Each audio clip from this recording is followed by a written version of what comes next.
So you see the guy in the blue who's cheating? So that's the person who can actually start the bear away by literally just stepping up onto the windward side. Okay. I noticed how extreme you go on doing that. Yeah. Is that getting into the roll drive? Yeah, so it's not like you have to do a massive roll. It's just that if the windward side is leaning more than the leeward side, the boat's going to want to turn downwind, and then you don't have to use the rudder at all. Right. So that's the break. Yeah, and especially in these boats, the rudder's huge in these things. So I would say the challenge on that jibe there was the trimmer didn't ease the kite out enough and didn't bring it around as they went through the jibe. So that's where the kite just got stuck on the other side. So hopefully on this one, they're going to go for another one.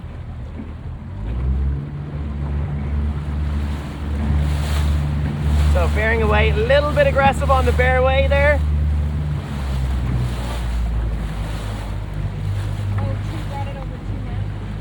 So what I think happened there was the skipper on the helm bore away too hard.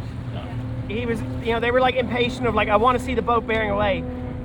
And when that happens and you change the direction of the boat so aggressively, the kite's not going to keep up with that, and that's why the kite just fell in there. Where if we got the skipper to count, let's say a 7-second bear away, like that kite will flow and the boat will jibe. And it's not about getting the jibe done and over with, it's about doing it with the kite flying and keeping that momentum. So he killed the momentum of that tiller on that one. He's gonna go again, hopefully. So if I wanted to jibe from here now, I'd be like ready for the jibe, I'd be bearing away, and before there's any real movement, it'd be like 4 seconds. So it's like bear away, bear away. He's a little bit quick on the main there as well. Yeah, definitely better, and he was slower on the helm on that one with the bear away. He was much slower bearing away.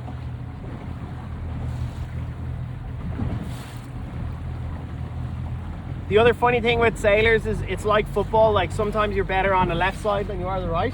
Yeah. So he might be a starboard to port jiber and not so good on port to starboard. It's a thing. Oh, no, I agree. I completely agree. Yeah. I'm way better starboard to port.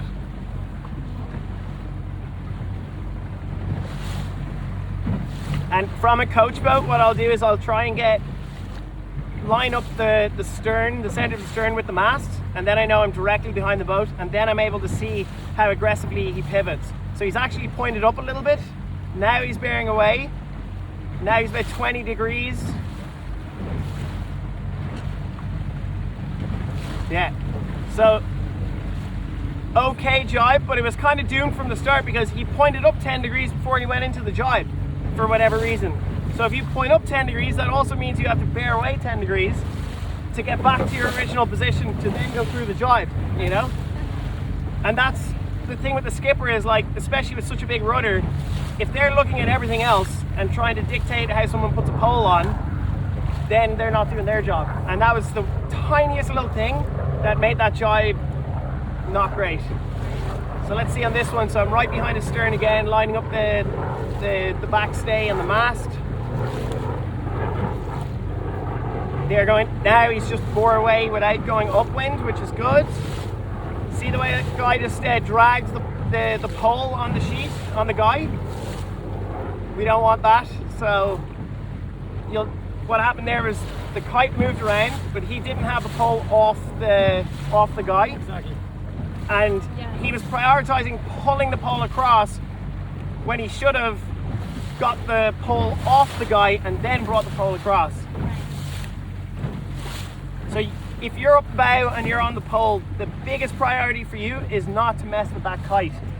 There really shouldn't be any real pull on the guy or the sheet against the pole in any way while you're going through the jibe, because you shouldn't be affecting the guy or the sheet in any way while you're doing the pull. And I think that's exactly what the coach is saying there.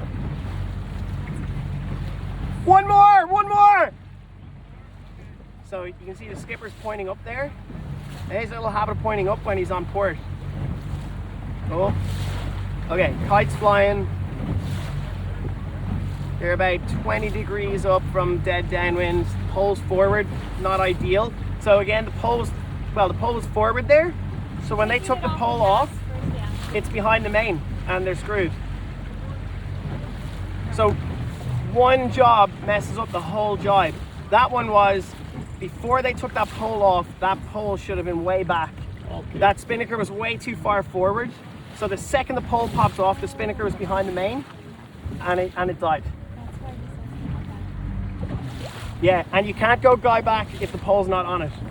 Right. It doesn't really work. Yeah. So before you go into a jibe, and especially in windy weather, I'll bear off to almost be dead downwind, and I'll let my kite trimmer pull the pole right back, and then now the pole's back, the kite is out, it's in fresh air, and then I'll be like, okay, we're going for the jibe. And then as we go to bear away, the kite's already out there and filled.